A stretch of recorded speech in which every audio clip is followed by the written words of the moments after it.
What is going on, Wolfpack Nation? Welcome to another episode of the Tuffy Talk live show, baby. We're so excited to be here today, and we are so excited, obviously, I guess, to talk a lot of NC State here today. I mean, obviously, I know we'd be a little bit more excited if we had more, we have some exciting stuff. I mean, let's not get all like doom and gloom here. We have some exciting stuff. I mean, obviously, we had definitely a tough weekend, between, obviously losing Virginia Tech and wrestling on Friday, and then obviously, losing against the referees on Saturday, which we'll get into here some.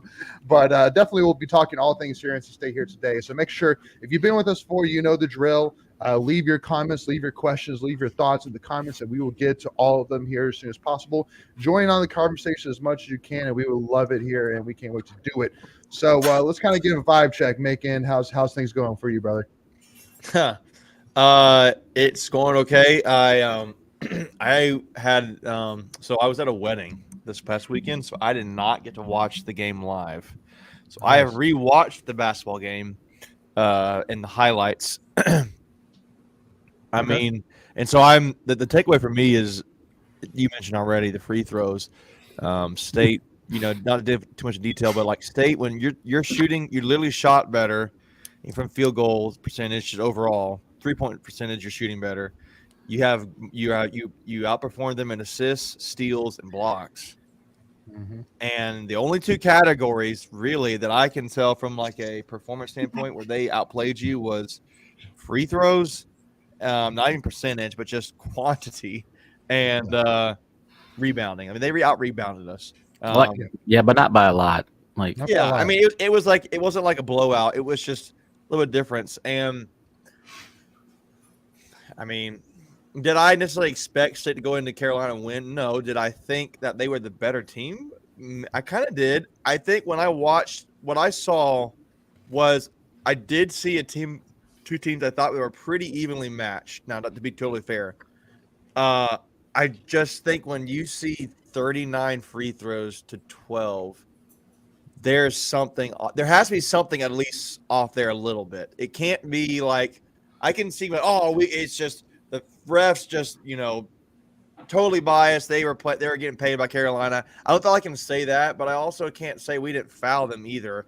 I think it goes a little bit of both ways where there were some plays there that State was getting called that were ticky-tack plays, and then on the flip side, there's plays I think should, from a little bit I've seen, Carolina could have got away with the fouls. So kind of there were plays where State was fouling, and it's just I think a little bit, favored Carolina on the offensive side and the defensive side enough to where it just expounded to where it's like, okay, now you've got like a 40-point free throw differential, 4-1 almost, right? Yeah. You're about almost 40-10. So I don't know how to feel about that other than a little bit frustrated, but I will say this too. I am thankful that Terquavian is healthy. That might be the biggest thing coming out of that game. So, for sure, no, definitely, and we'll definitely get more into this for sure. I figured that we kind of take this kind of game by game approach, definitely, building up to the big time for sure. As there's definitely a lot to unpack for this weekend for sure. And I know Ken's just sitting there, just biting her lip, being like, "Let me get in here. I'm ready. I'm ready. Let me have it." But first of all, again, definitely a lot of people, Nicholas, here saying, is it February 19th yet? D-Roop, Hunter Smith saying 27 days. I mean, that's a beautiful thing about college basketball, man, is that there's especially in rivalries, there's more than one opportunity to get things right. So, and I'll be at this one. Yeah, no, exactly. Well, I'm surprised Greg doesn't have like a countdown by like seconds and even seconds in his background, honestly.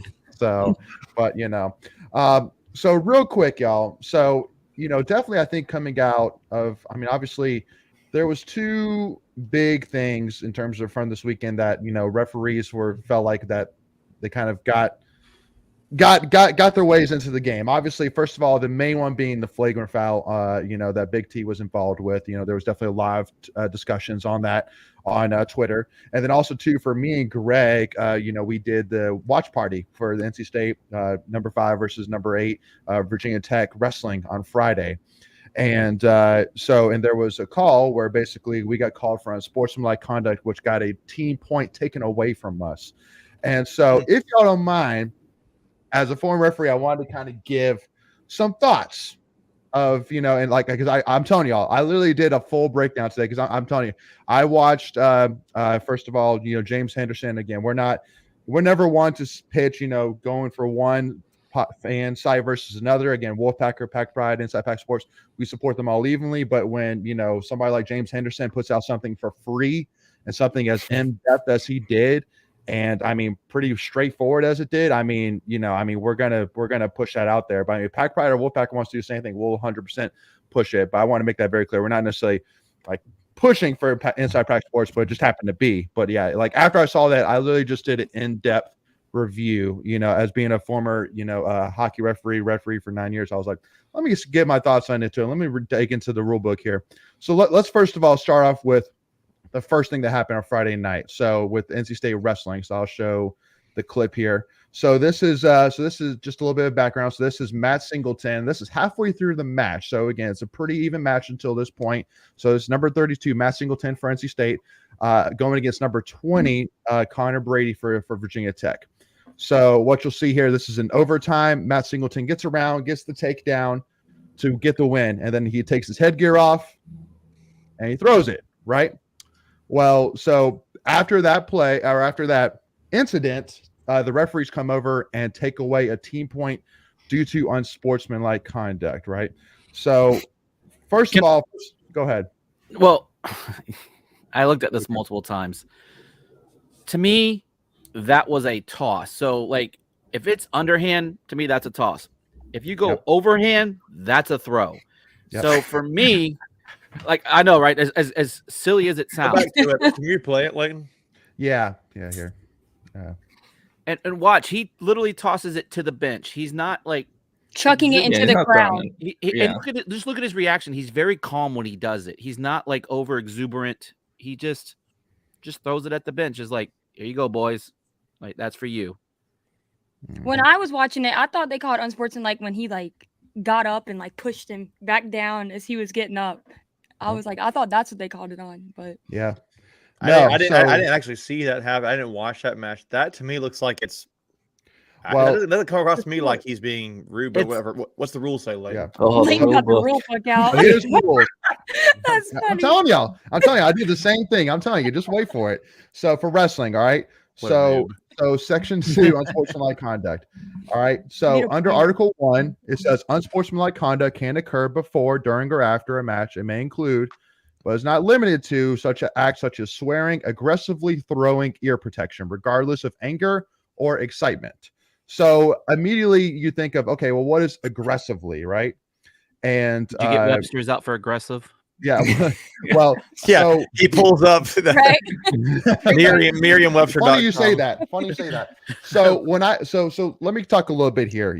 Obviously with rule books, like being a former refereed hockey for 9-10 years, you think you learn very quickly that you cannot interpret and call a game per the exact wording of the rule book. It is, what is the interpretation? What are they exactly trying to achieve here? And intent. Exactly. What is the intent behind this call? So let me show you a rule from my youth rule book, which kind of explained that. Article right? 7, Section 49, No. clause. So anyway, Macon. So basically, all right. So basically, in hockey, right, you see it happen all the time. If you've gone to a hockey game, you've more likely see it. It's a classic play where a puck goes up in the air, a player catches it, takes it, and puts it on the ice. Right.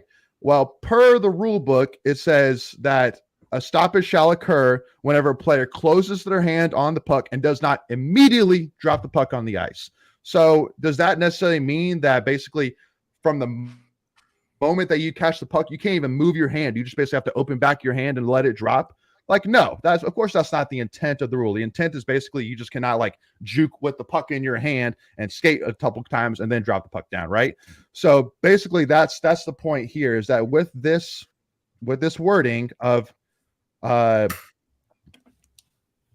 this one of what does aggressive mean? To me, two things. First of all, it wasn't in in shoving it in the wrestler's face. It wasn't towards the opposing team. But also too, another thing which I wanted to mention to as well is, first of all, it was a huge win. I mean, he's a freshman wrestler. He just got a huge win for his team against a top 10 opponent. Against a top 10 team opponent, and then against top 20 wrestler in overtime. He just got this huge takedown, and he threw it, and not like spiking it, but just like, bang, baby, let's go. Like, so again, to me, I feel like that if you're a referee in this moment, you guys say, I don't want this call to impact the result of the match, because that's too much power. Right. Well, that's what I mean, is that unfortunately, since they made that call, there is a situation where if we lose by 1 point, or as Nigel Jones pointed out, if we tie, the first thing they're going to look at is, do we have any unsportsmanlike penalties which took away team points? If so, the team automatically wins, which now that is. So meaning that there's a potential situation where basically it's said that Virginia Tech won because they were the better team, but also too because the referees called an unsportsmanlike penalty. So that's just to me there is that just, that was kind of my thoughts, is that this is a situation where the referee should have just let the wrestlers figure it out. At the end of the day, there was nobody getting upset. It's not like the coaches were like, hey, he threw his headset. Like, what the heck? Like, nobody would have even blinked an eyelash. Why? Just because everybody was thinking VT just lost. So VT just lost that match. Like, simple as that. So I can almost guarantee you no one even noticed it except the referees. No, exactly. That's exactly my point. It's not like anybody was pissed off. It's not like the referees like, well, we got to get control of this, so we got to call it an unsportsmanlike conduct. Like, no, like there was no reason for that referee to get involved in that match. Well, I'm trying to compare it to a similar penalty you get in another sport. Like I could see in football, huge touchdown overtime. You take your helmet off, right? You're ready to play. It's going to be unsportsmanlike conduct on the offense, 15-yard penalty, whatever. It's ensued on the ensuing kickoff. But that doesn't deduct a point. Right. Exactly. Well, isn't it kind of like that guy? I think it was the Carolina Panthers in one of the games this year. It was DJ Moore, who was not even on the field when he did it. Don't get me started on that. Yeah. Remember when Contavious Street did that a few years ago? He had like a sack or something, and he just like. And I remember thinking like, "What the heck is this guy doing?" And then the next week, I forgot what team it was. They took it off in the middle of the field, and he didn't get an unsportsmanlike conduct. Right. Yeah. And I'm like, no, it's interesting. But again, even more like everything that you're talking about, even more in this case scenario, being like, I understand you're trying to teach the guy a lesson, but teach the guy a lesson when when we're going against Duke and if we're beating them by like 27 points, and it's like, okay, now let's throw it on being like, hey, bro, you can't do that, and then that's not really going to matter. But in the top 10 matchup, like it's like, come on, man, like that's just. Yep. Emotions are obviously going to be. Emotions are very high. Like, exactly. It's a rivalry. To me, the word aggressively is a word that I think any kind of words like that are emotion based are too subjective to me when you're calling plays. Yeah. So that needs to be like I don't like that wording. I don't like emotion when it comes to a rule book. It's just a matter of black or white, this happened or it didn't happen. They need to have the definition if they want. And I agree with you. Making it should just be, look, if you throw your headgear, it's a penalty. Yeah. Pure, plain and simple. Like you said, take the ambiguity. Or a throw overhand. Toss. Yeah. Or throwing it towards except for your bench. Oh, I don't know. Yeah. I just think anything with emotion or anything that's subjective it really belongs in the rule book. Nowadays, there are a lot of people that get butthurt over small things. So it's like, or think aggressive is small instead of it being like what it actually supposed to mean, like chucking it into like the crowd. Right. Well, and two things. First of all, to everybody here in the comments, we will get to that, as obviously a lot of the comments here are talking about the flagrant foul, which we'll get here literally in 5 seconds. There's plenty to unpeel here. But second of all, too, thing which I want to say, and that's why with a lot of rule books these days, they actually don't have just a rule book. They have also called a case book, where basically it's like different situations that happen, and then it basically explains to you, here's how you should handle it per the rule book, basically helping officials trying to figure out what is the interpretation here. It's basically telling you, here's how we want you to interpret the situation.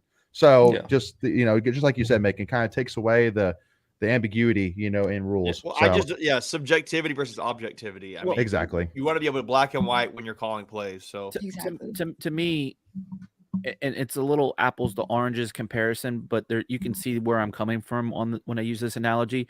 It's almost like laws. Like we have so many laws, and we're not enforcing the laws that we have. We just keep adding more laws. So like just clearly define, and then that way you don't have to put more rules on top of existing rules.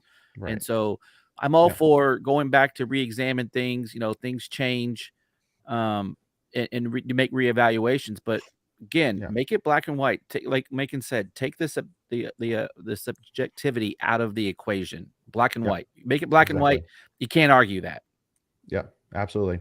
So now let's move on to the call that I know that everybody in the comments, including us, definitely wants to talk about here for sure. So I'll just play it, and actually here I'll take off so that way we don't get copyright, even more. But and it'll replay again. But he came down hard on that tailbone too. Yeah, he did. By the way, I want Jersey Mike's now that I see that sign. So for those listening in, we're replaying the play on the Quavian Smith getting injured. I didn't even notice it took right. Can you go back? Can you go back and play it live, like in real time? What is? Yeah, here you go. Yeah. All right. Let the dissecting begin. So, all right. So again, I put together some thoughts here. So, first, okay. So a couple things. So, hey, man, dude, I'm telling you, man, as a former referee, dude, I was like, he's looking at Article 17. I mean, 0.1-4. Watch me. I believe you. Trust me. Boom. Yeah. There it is. There we go. Here we go. Actually, this is flagrant 1. I want to show flagrant 2 with the one that was actually called. Don't cheat us. Right? So flagrant 2. All right. So this was flagrant 2 that was called, right? So let's walk through it here. So I won't, we won't talk about the first one, but basically in determining whether a flagrant 2 foul has risen to a level of flagrant 2, officials should consider the following. All right. First of all, the severity of the contact. So the first thing which I want to go ahead and say, I think we've all agreed on it. Shoot, even Kevin Keats even said it today in his press conference, which is like, don't say that, Keats. Don't say I know you're not wrong that yes, I mean there was no intent here, but saying he said quote unquote as a basketball play. And of course, all the UNC guys were like, oh, see, even your coach admits. It's like no. Again, even if it is a basketball play, it can still be a flagrant 2. And again, we'll kind of get into that here. But that's the first thing I want to say. Hold on. Let's make that clear. Before you get too far, read what's in the parentheses right there. Well, exactly. But the thing I want to make clear first before we even go any further is saying that Leaky Black is not we're not saying, I don't think any of us are saying out this that he's not a dirty player. Nope. No. Preface that right up front. No. Again, here, hold on.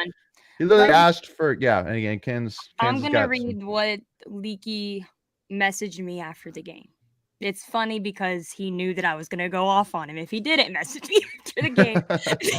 Could I ask you a question before you go there? Did he already do you guys already have each other's numbers, or did he find get your number somehow to send? No, he already had him on Snapchat. Okay, no worries. All right, no, that would have been great. If he I was like, did this dude literally track you down? All right, go ahead. He said, "quote unquote, bro, I swear to God on everything I love, I didn't mean to do that. That blank looked bad. I know it did, but I ain't that kind of person, and you know that." Yeah. He doesn't have a history. I mean, that's really when you have to go like this. Again, I don't like throwing out other names, but if you're going to use a comparison, it's not like a Grayson Allen, right? Where he had a record. Yeah. Yeah. No, exactly. Well, again, on top of it, he literally reached out. Oh. Okay. Go ahead, Macon. Well, I was going to say that he even reached out to NC State asking for DeQuavian's number to reach out to him, and and he made his public apology on Instagram. Unlike but he at least he didn't wear sunglasses, which we'll get into that a little bit later. Oh my God! So go ahead, Macon. Again, lots to peel. No, I think when you watch it, my point is when you watch it in real time, I don't see a guy who's his eye is kind of going for the ball. He's trying to swat at that. He's not his attention is not away from the ball. Right. I'm going for you, Terquavian. It's kind of, so I don't view that as being malicious, but I think when you look at when you involve contact with an opponent that is, I think they probably got him on the level of being extreme in the dangerous category. Dangerous is where I was focused at. So that's not excessive, but I think when you come across the head and it's maybe being careless to the point where it was was dangerous. The Yeah, So- thing for me, when he's hanging up in the air and you hit him in the face. the thing for me that's- is yeah. Leaky has been in college basketball. This is his 6th year. He should have never Just put crazy. himself in Any that other position. school, they'd be called doctors, but we know that's not true at Yeah, Carolina. exactly. But the thing is My doctor no of offense, practice. but Leaky's right arm probably weighs more than Traquavion himself. So it's like you've been in college basketball for 6 years. You shouldn't even put yourself in that position to make a play like that, or you Yeah. shouldn't follow You You through. say that, with and then the arm. Traquavian's gonna make more money than Leaky. Watch it. I know. I can't Oh. wait for it. I'm ready for Traquavion to But- ball out on the 19th. If I can use a Leighton analogy for 1 second, back to hockey, since he was a referee for all those years, it's almost like a high sticking penalty, right? Where you may not Oh. intend to hit the guy in the face with your stick, but you still have to control your stick, just like your arm. If you're going Yeah. up for a block, you have to stay in control, and you can't just wildly swat at the ball. And that's essentially what he did. And he clipped him. I mean, that's what happened. Like, do I What- think he was going for the ball? Yeah, I do. Did Yeah. he make contact with the ball at all? Not even close. The picture going around looks a lot more. It does. Worse than it Aggressive. actually Bad was. angle. That's Yeah. why I think you need to see it in real time. I think that's the big Exactly. thing. Yeah. You- Like, I'm not gonna lie, that picture looks like he's the ball's Decapitating him. nowhere to be seen. Like, it's straight up going for Traquavion. Well, and there's another angle where, Carolina fans are coming back. Well, he got the ball. He did not even come close to the ball, Yeah. people. That Mhm. photo, again, was very misleading because of the angles. To Macon's point, again, you have to watch it multiple times and focus on different points of the video. The thing that I want to confront real quick is that play, and then Carolina fans talking about how we are biased because we didn't get upset about the Caleb Love foul. My thing is Caleb Love just had a tampon stuck up his nose and he got to continue the game. Baby T was carted off on a Yeah. stretcher, taken Yeah. to the hospital. So it's like, that's not the same at all. In my And the other one too, and again, if you look at on that play, I don't know if you have that play at all, Leighton. with But Casey. yeah, with Casey. No, yeah, Casey no. literally was just trying to use his arm to shield to be able to Yeah. finish the play. Like he was Mhm. blocking the other player. I think it was who was it? It Caleb was- Love, RJ Caleb- Davis. It was Yeah. Love, wasn't it? I think it was Love. Yeah. I think it was Love. He literally was just trying to shield from Love or whoever it was to try to get the block and or draw contact for an and one. His Yeah. elbow got a little wide on him. I mean, Yeah, do I Did it look I'm- bad after what had just happened? 100%. sure. But right? I think- mean, go ahead, Michael. You I haven't think really both. I mean, I think both calls were the correct call. I mean, I do Marcel too. Casey hit him in the face with Yep. his Mhm. with his arm, just Mhm. and and I think that probably was a flagrant run. And then Leakey's definitely took out Turquavian, even if it was by accident, but that's still Well, by the intent, not definition of the the rule. rule. I The rule mean, you- can be a flagrant too. Yeah, I'm gonna add to that, not to get way too more about this, but like even in like if you like there's with laws of like having like a gun and she like you can have like I think even when you go to like there's that whole and again I'm not trying to get super political, but like I was watching a little bit of the news and they're talking about that Rust movie thing where Mhm. that one actor even if he didn't know that he shot that person, it's like well he still did it and he has to be responsible. Ignorance is not. Yeah, so I'm not saying I'm not. I mean, I am comparing it to that a little bit, but not like in severity. It's not at all I'm talking about. What I'm saying Yeah, is that like he did. You have to be responsible, even if he didn't mean to. It's kind of like well, it happened, so there's the foul. So Yeah. Exactly. that was like an most- extreme example, I guess. But Yeah, I mean, well, you Intent- could Well- tell the officer that you weren't intending to speed because you weren't looking at Yeah. your speedometer, but you still have to pay the consequence. Like, Yeah. Right. I mean, Right. Yeah. It's a it's penalty. just like even just like talking about basketball, like even common fouls, most of the time the defender isn't intending to foul them, but Right. it's still a foul. so I think Yeah. we've kind of belabored this point. Yeah. So it's Well, I haven't even had the opportunity to say my findings yet. That's the problem. Yeah, everybody's Judge Leighton no, over there. no. Well, because we haven't. need to give him I a really gap. do want to confirm. I really do want to make a case here of why it truly is a flagrant two, in my opinion, from looking at it here. Because I think that's biggest thing. Everybody's saying it wasn't a flagrant two, because like Great Day Tar Heel said, like if he landed on his feet, it wouldn't have been a flagrant two. And it's like, Probably well, not. Yeah, Well, probably. But he not. Well, didn't. yeah, what exactly. There's So- no if there. Like, it didn't happen. I mean, So- if pigs had wings, they wouldn't bump their butts when they landed. Like Right. what Well- kind of stupid crap is that? so let me kind of confirm it, just like Greg was doing with the hockey reference, and the fact that, so keep in mind that obviously with basketball, you don't see a lot of situations where a huge injury happens because of an opponent doing something, because of an opponent foul. It doesn't happen very often, obviously. Just there, like with hockey, you have boards, you have checking, you have, sharp blades on the bottom, you have sticks, like you have all these different things. So in the hockey rule book, those kind of things are addressed a lot more than it is in basketball, because I really did dig through the basketball rule book, and there's not a lot of talks of like if injuries happen. Like it's more of like, like how to handle injury timeouts really than anything else. But that's pretty much it. And probably wise, because it doesn't happen very often. I mean, how many times have you ever seen somebody get taken out of a game because of an opponent's foul? So that's my point. So one thing is what I wanted to point out. So this is actually from the junior hockey rule book. So kind of like the college level of hockey. So two things I want to point out are the two things that are bolded here. So that where it says the onus is on the player delivering the check to avoid placing a vulnerable or defenseless opponent in danger of potential injury. So this not only applies for hockey, but also to football. I mean, like, Tom Brady has said multiple times that I had to think about twice about throwing a slant down over the middle, because if my guy gets knocked out, it's my fault, not him. But now it's on the defensive player to not have that contact. So same thing here in hockey. It's on the player delivering the check to make sure that his opponent is not put in any danger.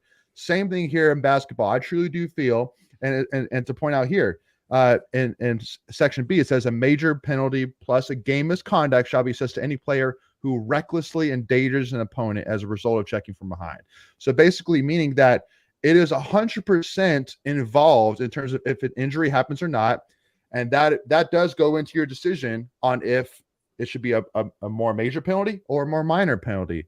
Because at the end of the day, again, it just comes down to that. Did you do something? First of all, did you do something illegal per the rule book? Yes or no? Did you foul the opponent? Yes or no? And if you did, if it caused that player to get injured, you're automatically out of the game. And the perfect example, another perfect example I can give of is in hockey. Let's say that two guys are skating beside each other, side by side, and you dive and you take the guy's feet out from under him, and he goes sliding into the boards and gets knocked out of the game, right? What you did wasn't malicious, but it was an illegal play, and it caused the guy to get injured. So automatically, since you did something illegal that caused the guy to get out of the game, you are immediately ejected. That's hockey, that's NHL, and I can even show it to you here in the NHL rule book. I know this is a little bit small, but where it says game misconduct penalty, it says when a major penalty is imposed upon this rule for a foul resulting in an injury to the face or head of an opponent, a game misconduct shall be imposed. So basically it says right there per the NHL rule book that literally if a foul causes a player to get injured, a game misconduct is imposed, basically meaning you're thrown out of the game. So in my opinion, looking at this rule for flagrant 2, so just like you said, so a flagrant personal foul, 2 personal fouls, a personal foul that involves contact with the opponent that is not only excessive but also severe, blah, blah, blah, or extreme, dangerous, or punishing while the ball is live. So again, you talk about the severity of contact. The severity of the contact was not that bad. It wasn't like a bah. It was a contact to the face. Whether a player is making legitimate effort to block the shot, that is not involved here. The potential for injury resulting from the contact. Can I ask a question? Go ahead, Greg. Does getting carted off on a stretcher constitute under that? That's the potential for injury. I mean, obviously, there, the potential for injury resulting from the contact. Because normally they don't cart somebody off unless they kind of need it, right? No, I agree. So medical services aren't cheap, right? Because I agree. So Greg knows that. It was a $700 ambulance bill just to go 5 freaking feet. So I don't think they're just going to pull that out for no good reason. So that's why it comes down for me, in my opinion, at the end of the day, Leaky Black fouled Terquavian Smith. And then it was because of that foul that Terquavian ended up in a dangerous situation that caused him to get injured and taken out of the game. So to me, flagrant 2 personal foul. And here's the thing, because now all the Carolina conspiracy theorists come out. Oh, well, he was at the bar 3 hours after the game. I'm not gonna lie. If I find out my neck's not broken and I find out my career's not over, I'm gonna go drink too. In my personal opinion. Speaking of that, Yeah. No, so here it is. But everybody immediately pointed out, like, I mean, who knows when this picture was taken? Well, someone did a timestamp. It seems legit. All right. It is. But he was out. but here's the thing. The doctors cleared him. All right. It was bad enough to where he had to go to the hospital. Exactly. All right. Just because he's out 4 hours later on the town doesn't give you the reason. Well, that's the reason why it shouldn't have been a flagrant too, because he was at the bar 4 hours later. Because believe me, I saw that freaking comments on Twitter. I'm like, get out of here. Yeah. Like it's insane. It was and again, it's impossible to. I mean, like as referee, like how are you supposed to know that? Well, when a stretcher comes out, that's pretty much solidified. Okay, this guy is injured. He's not hurt. He's injured. Like simple as that. So go ahead, Michael. What'd you say? No, I said that's about as bad as you can get. Yeah, no, exactly. So I've never seen somebody get like strapped down from head to toe. Yeah, no, it's not like in basketball. Not basketball. Yeah, exactly. Like in basketball, never seen very rarely. And that's what terrified me, because the bar we were watching, there was no volume. Yeah. So I'm like, no contact. trying to figure it out, going on Twitter. Yeah. No, exactly. I mean, he that was a blessing. I feel like all the prayers that were sent up to him definitely for sure were definitely answered. Can we peel the next layer of this whole thing? Well, so and before we do that, let's get through some of these comments, because we haven't for sure touched on these yet. But yeah, we definitely will. So Aaron Fireball says, "What's up? What's going on, Aaron? Appreciate you tuning in, man." And got Connor Hudson here. Hunter says T might get back for Wake Forest. Is that next weekend? It's Saturday. Yeah. Okay. Yeah. I mean, that seems the most logical. Tomorrow we have Notre Dame. I don't see why we would play him. I really don't. Well, I mean, especially tomorrow against Notre Dame. I mean, hopefully we should be able to take care of business. But I mean, also there's no reason to push him. At the end of the day, there's still a lot of basketball here to play. Well, he's got a career past NC State. He's got an NBA career. Exactly. No, absolutely. And real quick before we go on, you could just tell the way Coach Keats talked about him, and then like the way he was asked at the press conference.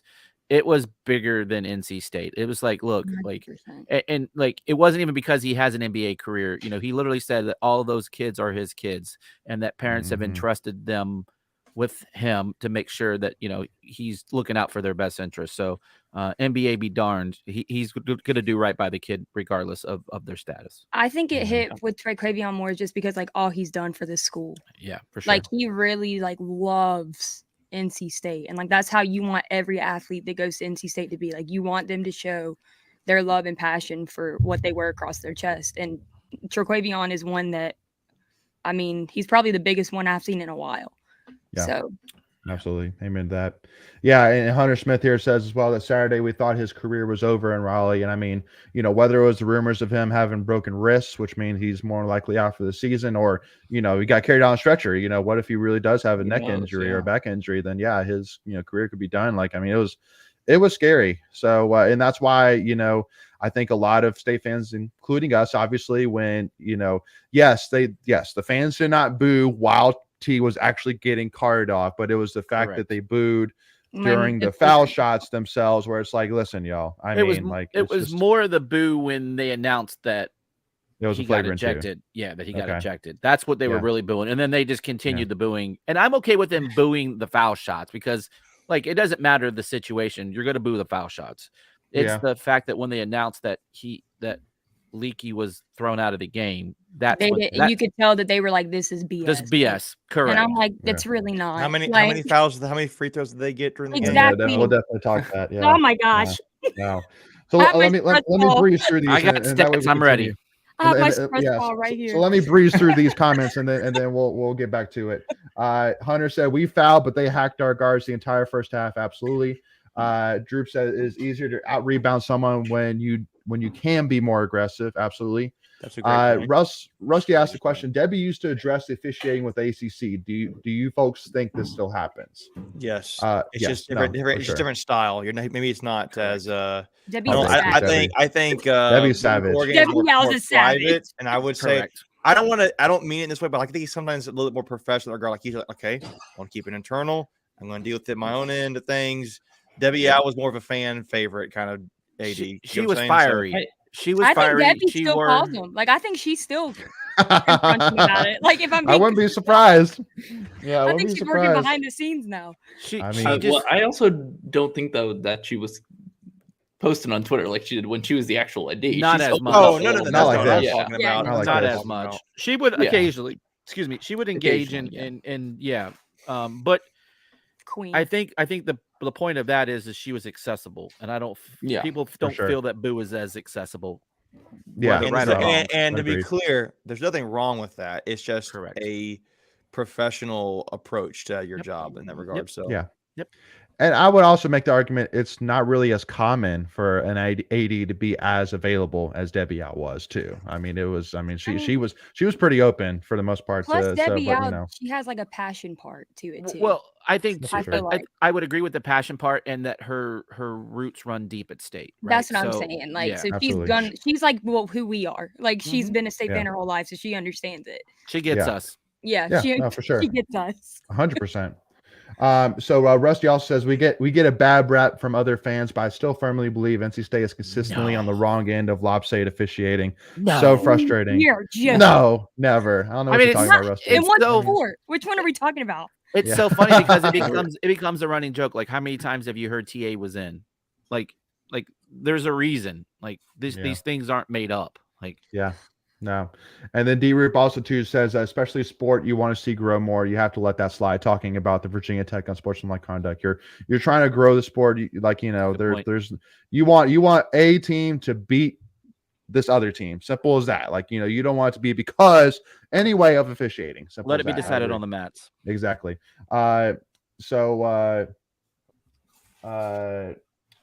Also D-Roop says it's all about the follow through. You didn't have to do that. I think we've kind of talked through that enough. And Hunter Smith also points out that T is mocking no lower than 17th in the first round as of last week. So good to know. That's almost a lottery pick. 'Cause I think 16's lottery. Is that right? I think so. 14. Is it 14? Okay. I know so many teams make the playoffs now and all. I can't keep up 14. with So if you're 14, if you're basically once you get to 15, you're not a lottery pick anymore. Gotcha. Appreciate that. Mhm. Yep. And then Nicholas says, honestly, this episode is the best comedy hour I've seen in a long time. Appreciate that. We're here man. for your Appreciate that. enjoyment. Absolutely. It's a therapy session We're today. the dancing monkeys. Yeah. And he also says the jokes and analogies are he thinks are funny. So yeah, cool. We'll be here all week. We'll be here all week. Exactly. Tip your waitress as well. And also to Aaron says this guy literally loves him. He posted it 10 times. I'm thinking talking about Leaky Black to Big T. So yeah, okay, cool. So I think we got through all of them for now. So let's start peeling back this onion here. So are we talking about the fouls first? Are we talking about Baycott first? What We haven't even started peeling back the onion. Ogres God. are like onions. They have layers. So let's do Yes. it. exactly? Great. I That's a knew great that movie. we It's were a great movie. quote unquote screwed whenever I saw DJ We got off the Burns bus. make whenever DJ made the cleanest came around and stole the ball, could have led to 2 Yeah. points. That And one then was on the bad. other side, Leaky did the same exact thing, didn't get called for it. And I was like, here it is.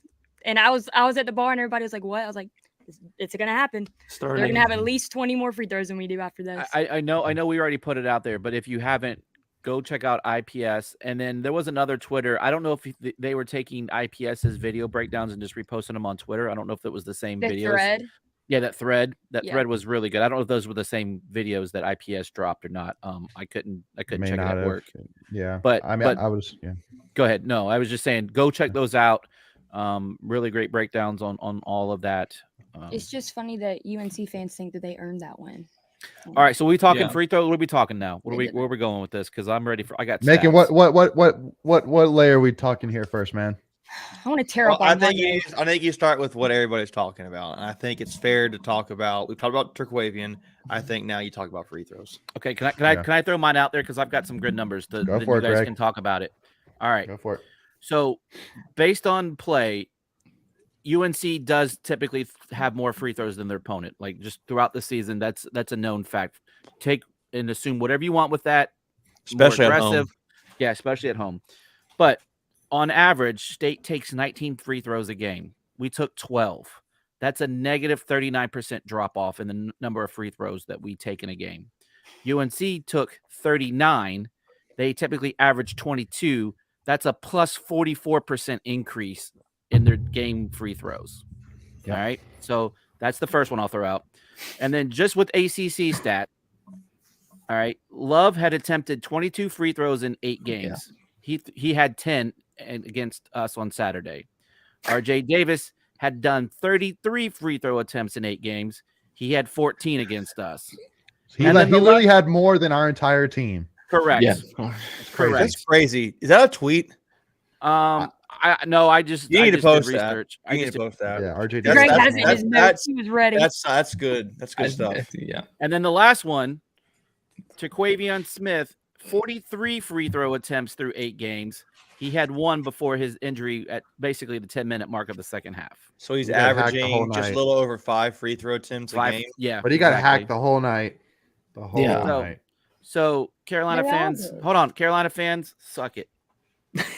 I love him. Greg, this is why you're my favorite person. Yes. This is why. By the way, Yeah. for anyone listening, I threw my phone across the room. Yeah. Basically, bam. Again, y'all, like, here's the thing. Like, literally, Hubert Davis himself admitted both teams played physically. And even James Henderson said himself, like, both teams played very similar in terms of they both worked through the post. Neither team really relied on 3-pointers. Both teams relied on going to the basket. And also, too, to point out, too, that you may look at the fouls themselves. I don't have the numbers in front of me, but they were a little bit closer. I think it was, but most of the fouls they called, James Henderson pointed out, were almost seemed like that the referees were trying to catch up a little bit. And most of the fouls they called were non-shooting garbage time. fouls. I'll tell you here. So Yeah. State has called 20. At least this app I have here, the Score app. So they called for 27 fouls to UNC's 16. So 11 plus. Right. So you're like, oh, that's not too bad, right? Well, no, literally Plus probably over half of the fouls that were called on UNC were non-shooting fouls. So no And free by the throws, way, we no average, point. and in fair disclosure, we are towards the bottom of the league in fouls given. But Yeah. we we we're give a only lot about- of fouls. We commit a lot do. of fouls. We do commit a lot of fouls, but normally we're about, I think it's either 19 or 20. So even that's a +7 than we normally are. And to Hunter's comment here, just to make some comment, you said shot almost 40. That's what we were talking about earlier. It was basically like a 4-to-1 ratio. If for every 4 free throws, Three. we took 1. 3. Well, I would be 39-12. I mean, they took 30. Now I said foul, but they took 39 free throw attempts. We took 12. Yeah, That's where it's like 3.5. Yeah. Yeah, sure, but Still more. It doesn't matter, right? At that point, It's a who's lot. counting Yeah, at it's a that lot. point? Yeah, it's fair. Well, it just like when making you point out before we even started saying, like, I mean, it's not like you look at the game and because, like, for example, there have been UNC games in the past where like Luke May has absolutely gone off, and you're like, dude, I mean, Luke May beat us, but like when you look at this game, never I said that mean, guy was like good. it wasn't like one think we player had our outplayed number. Like, It's we not like Yeah. that. Yeah, it's not like did. they killed us on the boards. It's not like they really outshot us. It really just comes down to we lost by 11. They shot 20 some odd more free throws than us. So and they hit their like- free throws. Congrats on that, though. You got to give them at least some credit. They hit their free throws. So sure. Yeah, Most sure. they're But not go gonna ahead, they're Michael. not gonna hit 90% of their free throws every game. you got to They're- comment, they're- Michael.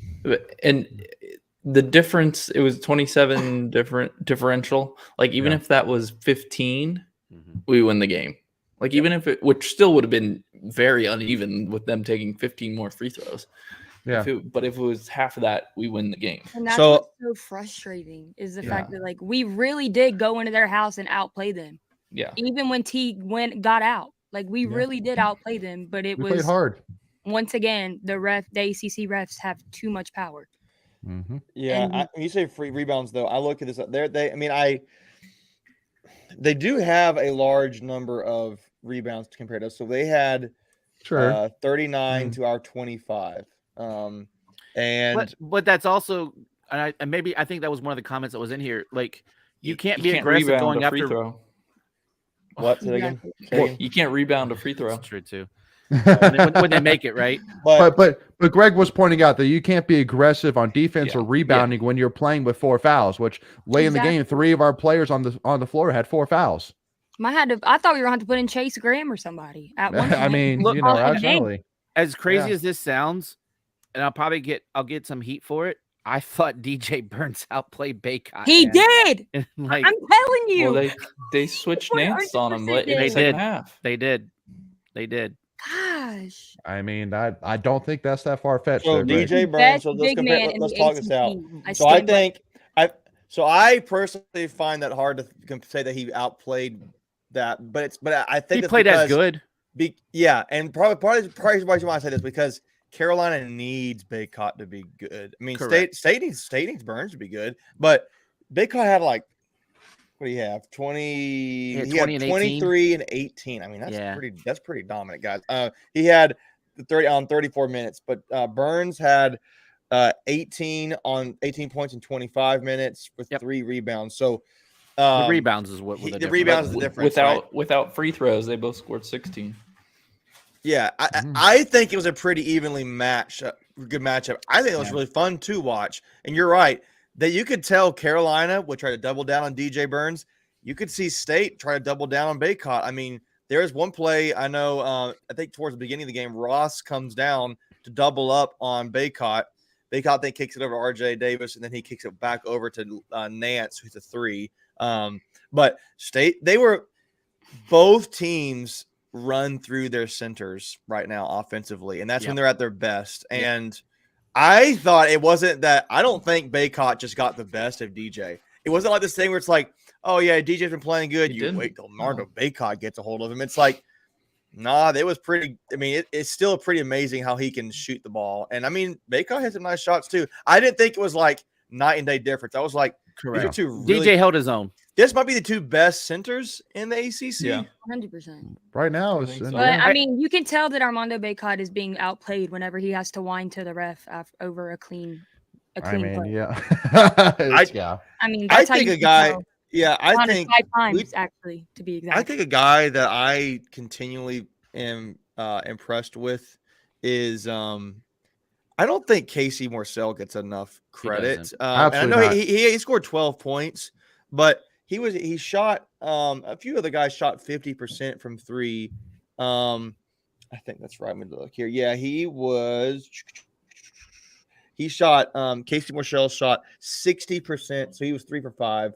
I felt like when he hit some shots, they were really big shots for State. I thought State was the more balanced team. I think you look at UNC and you have Baycott has 23 and Davis has 26. I think at one point they said that Davis had 14 of Carolina's last 16 buckets or something like that. Like they know Kayla Love had 16 for Carolina, but I didn't take. I'm just kind of stepping back. I didn't take this as a game where I was like, State just was not ready for this moment. No, and I felt it was like, I think State thought they were the better team and they should have beat them. And I kind of thought that a little bit going into it. So, because the best part about it too is that it's not like that we came into this game like on a losing streak and like we need to bounce back, but like we were on a winning streak and yet we still came to play. Like that's the thing is like I love in to a see hostile that environment. Like we were coming in hot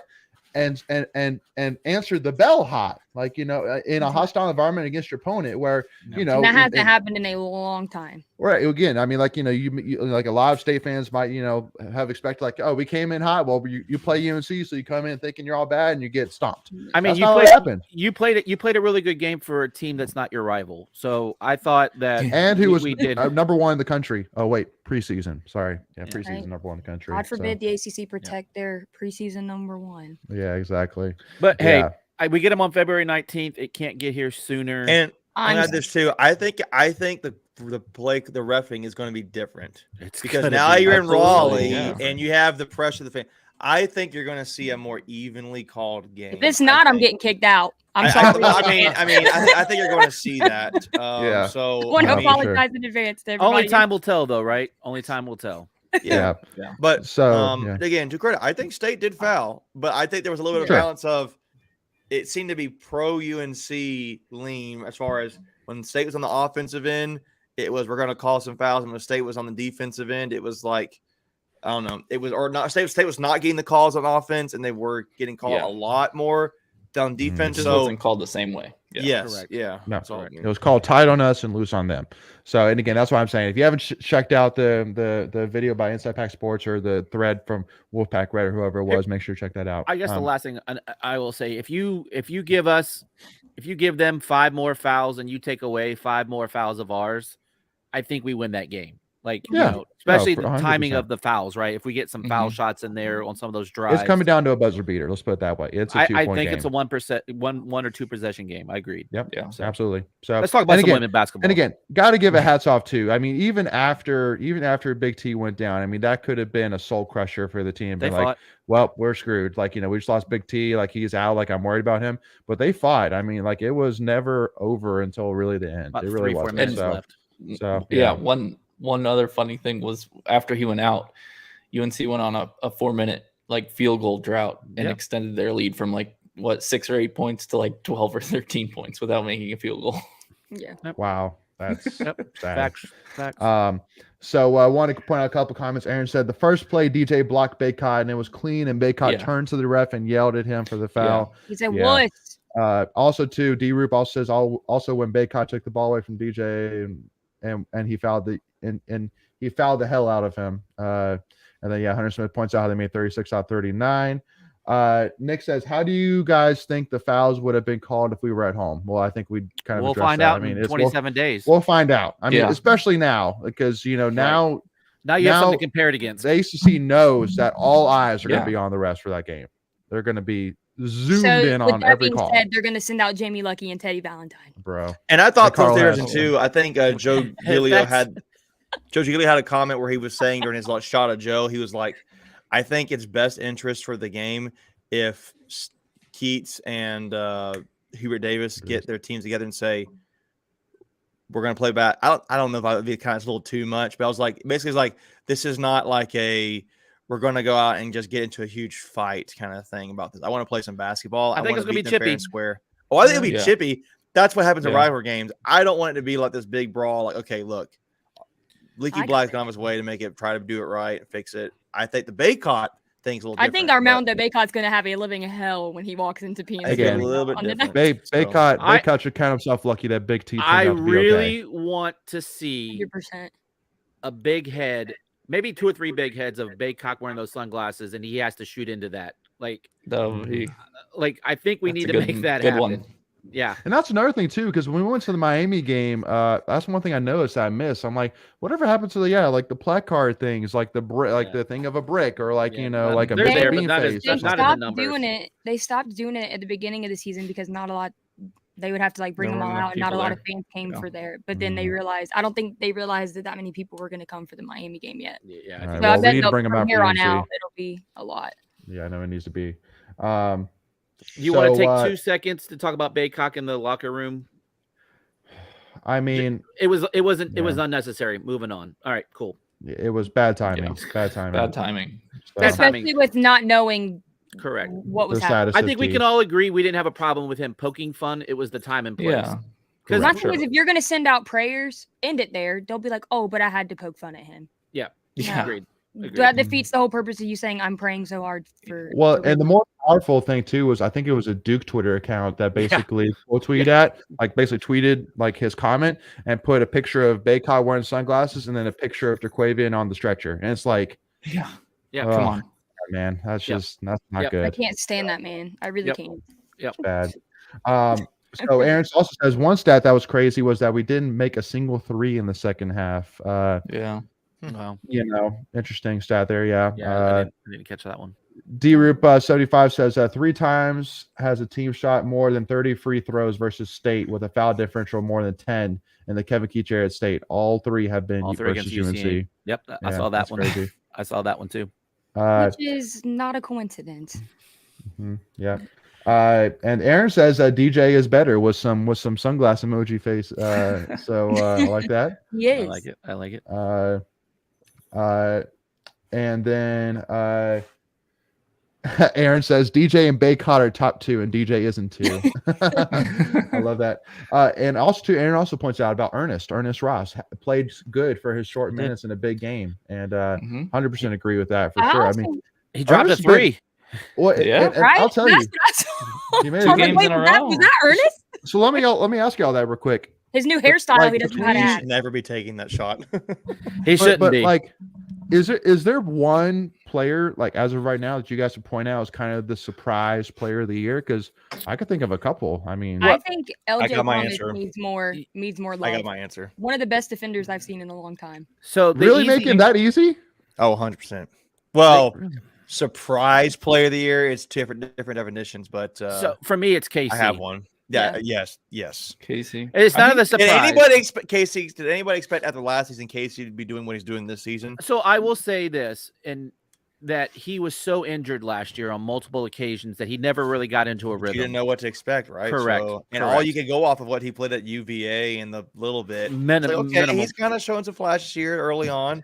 And I will, and He's an and impact player. and for the big time. Ernest Ross thing, he was really coming on before his foot injury. He was making progress because he was forced into the lineup. Because I think he was a true freshman last year, right? Is that Yeah.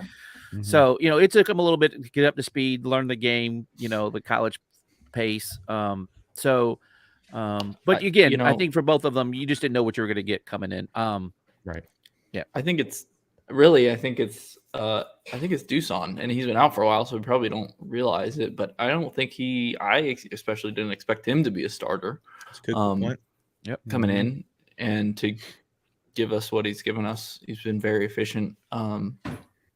So yeah, that was my surprise. Well, and again, I mean, like I truly think Ernest is for me in that conversation, just because of the fact that he was a guy, even in the kind of the preseason exhibition, it's like, where's this guy going to fit? What's this guy even going to what's his role going to be? Yeah. And I mean, against Miami, without Ernest Ross, we wouldn't have beaten Miami. Nope. And then I mean, he played some solid minutes against UNC in a tough environment. When again, it's just he's been playing really well recently. It's confidence. You can tell he's playing with a lot more confidence. He's loose. He's just going out there and doing his thing. He's really good when he's active on the boards and cleaning up the mess. I don't know if anyone saw. I was on the Twitter. If anyone was watching on Saturday, and I was on the Twitter. I made a joke hey, if this whole basketball thing doesn't work out, you can always become a window watcher because he's really good on the glass. I mean, he's done a really good job rebounding. And that's to me, that's been the most surprise is we've picked up our rebounding once Jet Clark and Doosan have gone out.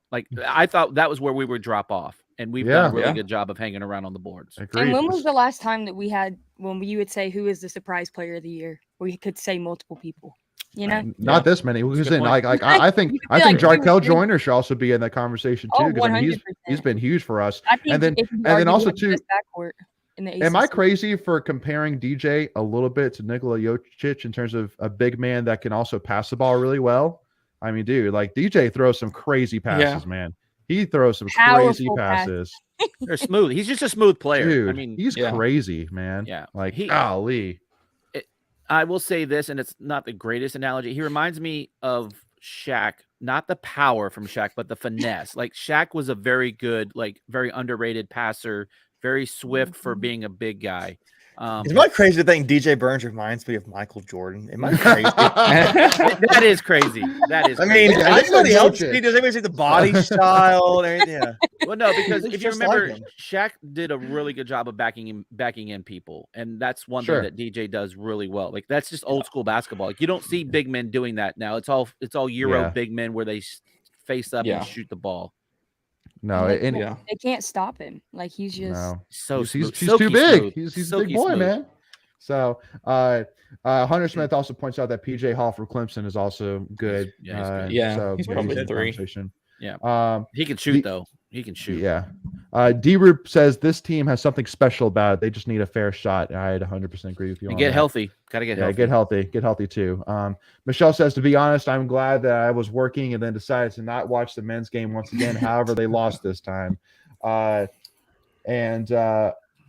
Smith says, Hunter Smith says good things happen for this team when our 3 guards scored 50 plus combined. Definitely when they get rolling, we're tough to beat for sure. Let's see. So I'm trying to make sure I don't miss any others. Michelle says, I've literally had to not read Twitter based on the UNC fans' responses and how they are just good choice. Right. Good choice. It's better for your sanity that way for sure. I was talking with Michael before we went on, and I would just every time I read something, I just get more infuriated with it. I'm I have to put this down. Yeah. You And give that you give that. I feel so bad for you face when you read it. You know, you're like, I don't know how many times I Really? said "bless your heart" when I read Twitter over the last like 48 hours. So yeah. Christian Jones also votes for Casey Morcell in terms of surprise play of the year. yeah, for sure. Hunter says Ross is so quick and gaining confidence. He really And is. That Miami game really unleashed him. I feel like. Unleash the Yeah. beast. Yeah. Aaron says he can't shoot like him, but I see the passing. I'm assuming. Talking about the nuclear Jokic. Yeah, Jokic. Yeah. Yeah. Jokic is just So, good. all right. So let's start to go a little bit more. So the one thing which I want to kind of Already an mention to hour. kind of wrap up, what's that? So we're already at an hour. We need a few minutes on Yeah, women's basketball. know. They had a great week last week. They killed it. Yeah. No. Real quick, I do want to mention though about wrestling. Obviously, again, just a great match overall. If you haven't seen it, make sure to go check it out for sure. Again, it was a great match overall. NC State versus Duke in Reynolds Coliseum this Friday night. Make sure to be there and don't miss out on that for sure. Definitely got to talk about the women's basketball, and I got to ask y'all. I mean, so because again, I'm not a huge basketball person from a technical perspective. I'm not. I'll fully admit to that.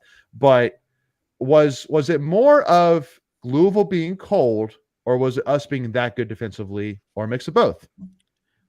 So I would, if anyone wants to go first, jump in. But if not, I mean, I didn't see that game. I don't honestly. I watched like the second half or the last 3 quarters, I think. But I thought it was both. more. I I thought it was more. I would say 80-20 us defense and them just shooting cold. Like I thought we did a really good job on ball defense. Yeah. Yesterday had a lot of steals. We've had a lot of steals the last couple of games, which have turned into easy baskets, which something that we didn't do the last 3 out of the 4 losses that we had, or 3 losses out of 4 games that we were having. Still not shooting the ball great, but if you can get in transition and take high percentage shots, it makes it a lot easier to win games. And Diamond had a good game too, so that always. I think helps. she's starting to find her rhythm now, coming back from that ankle injury. I think it just I don't know if she came back a little early, but she's looking more like her usual self. And Sanaya Rivers has been money the last 2 games. She had 6 100%. steals. Was it? I think it was the game before last. I think it was Miami game. I think she had 6 steals, or maybe it was yesterday. Yeah, I watched a lot of basketball. I can't remember which one, but Isaiah James has done really good. I don't know if she's getting enough playing time. Again, I will never question rotations. The one thing that does concern me about this team now that we've lost River Baldwin is the depth at center. I haven't really seen an update other than I know she had a dislocated knee, and which is kind of sounds like what Mahorchik has. But losing Sophie Hart earlier in the season, now we're down to really one big person, and Mimi Collins can definitely fill in there, but I think she's better at the 4 than the 5. But we'll just have to do what we got to do.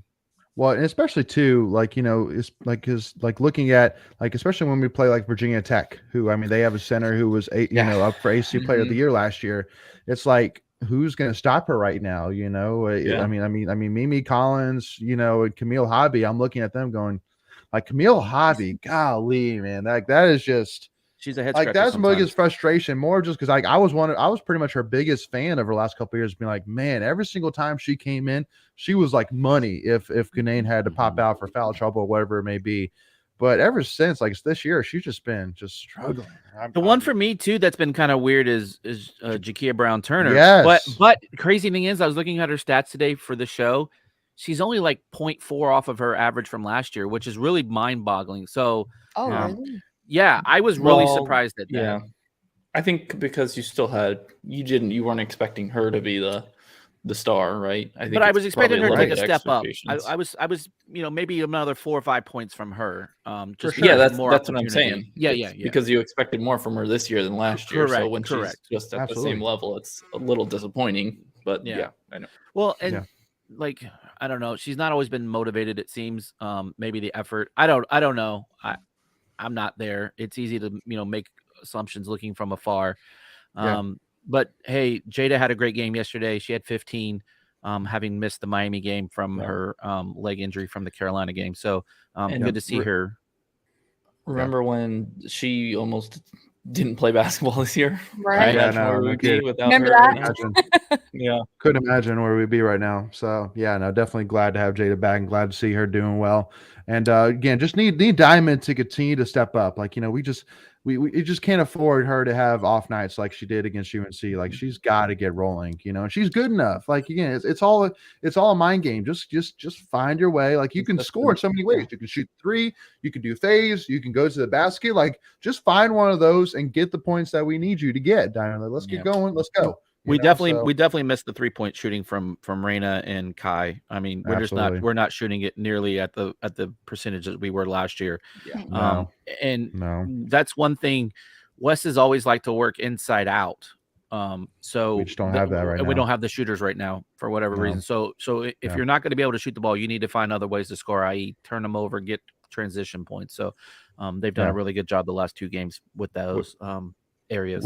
Which I'm never one to look ahead, but luckily enough, in our recruiting class this year, we got some shooters and ballers coming in. Yeah. So definitely, I never doubt Wes more. No, you can never doubt Wes more. I don't. But I mean, again, he didn't expect injuries, and I mean, we did keep. So this is a short team, and what I mean was he didn't fully fulfill all the scholarships that he had. He left some open. So when you're already, playing with a shorter bench, you can't take a couple injuries here and there. It definitely limits your abilities. But hopefully, we're trending in the right direction right now. And so we got a big one coming up Sunday. I think we're off until Sunday, if my memory serves me correctly. Yeah, we are. We got Notre Dame coming in, and that's going to be a big one.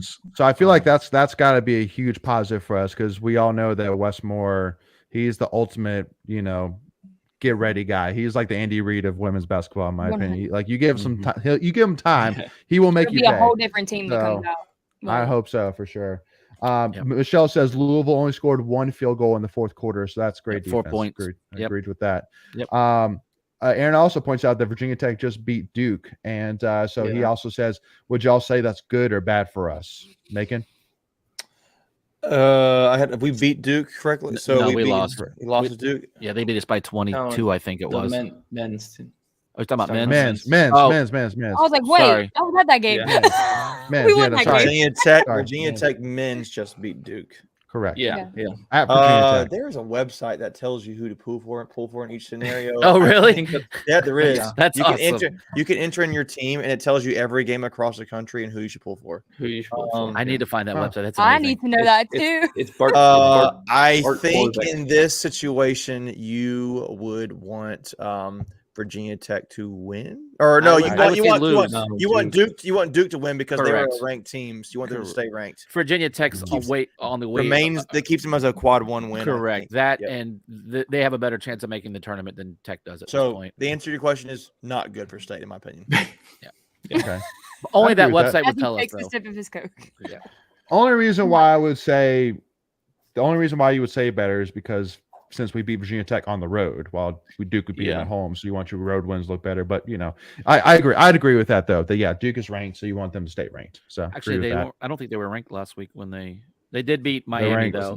I think they're 25th this week. This week, yeah, because they beat Miami on Saturday. Yeah, I know, which is crazy, dude. ACC is weird as crap this year. Is really the only team that's been somewhat consistent is Clemson and Virginia, and they haven't been that good. Sport. Like, how can Clemson be good at everything? Well, look at Bama. Bama's number 2 in the country in basketball this week. I know, dude. Golly. So Macon, Michael, what's the website? Aaron was asking. It's called Bart Torvik. Bart Torvik. What? That sounds like right? That sounds like Russian. That sounds Chinese. No, it's real. Yeah, they're definitely stealing everything off of your computer when you look at it. I'm gonna pull it up. I'm gonna give you an example here. Let me see what it is now. If I get an email from a Nigerian prince after I check that website, I'm coming after you guys. Send us $500,000 Bitcoin or your Let me see if I can it's real. Can I share my screen on this? It's kind of like a Ken Palm. Maybe. It's up there, one of those advanced analytics sites. I don't think it's as good as 6 degrees separated from bacon. Here, Macon, send it to me in the comments, and I can put it in the comments. I'm trying to find the exact link for it. Jeez Louise. The exact link. Oh no, I'm scared. All right. Well, while you confirm, if I get banned from Twitter when I pull this thing up, I'm coming after you. Yeah. Okay. All right. But while you confirm that, we're going to jump go. over real quickly to a couple There of you go. tweets of the week I want to jump Just on here. Google that. So.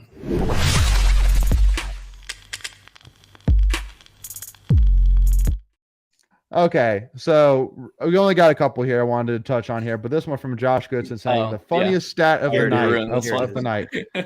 Yep. Albeit this was a stretch after T went out and State was chasing points, but UNC got their biggest lead of the game at 13 with around 6 minutes to go. They were also on a 4-minute field goal drought at the same time. Hold on. That's sad.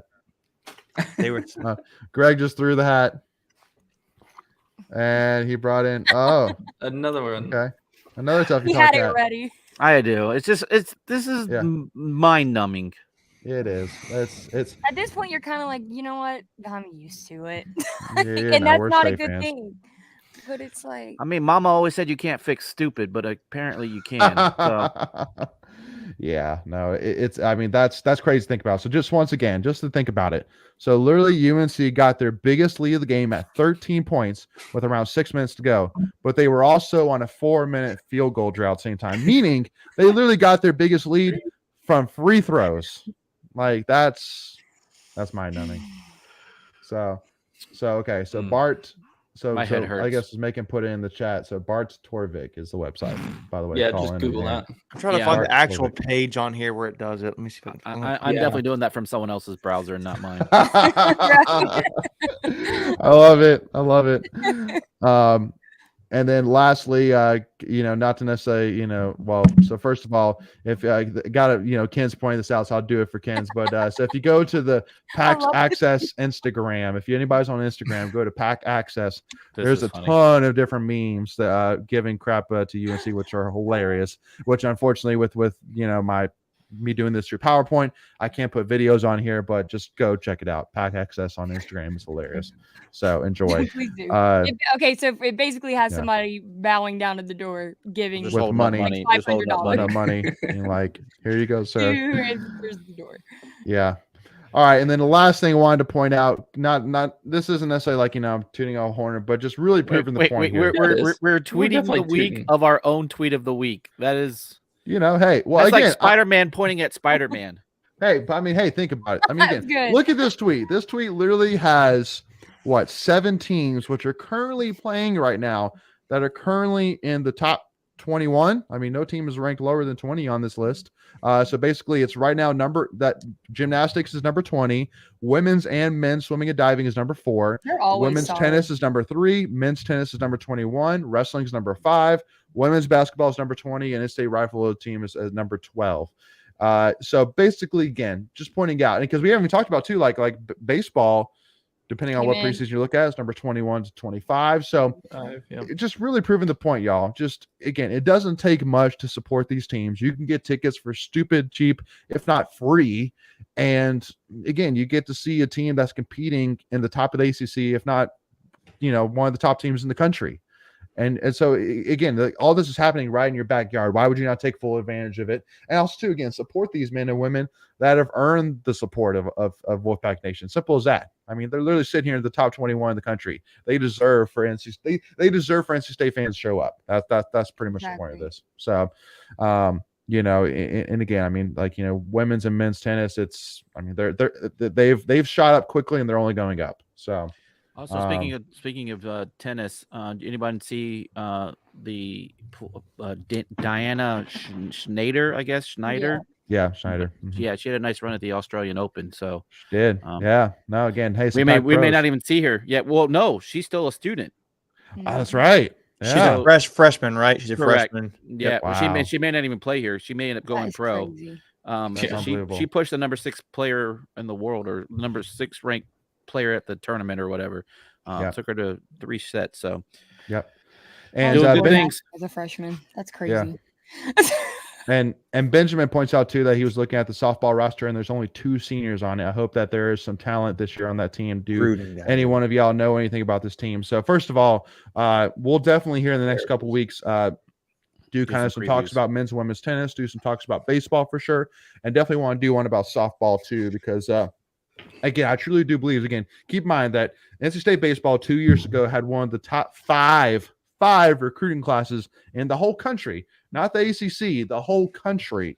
So this year we're going to start to see some of the fruit of that labor, basically. Yeah. And so it should be a huge step up this season. And again, season tickets are like less than $100 for the whole season.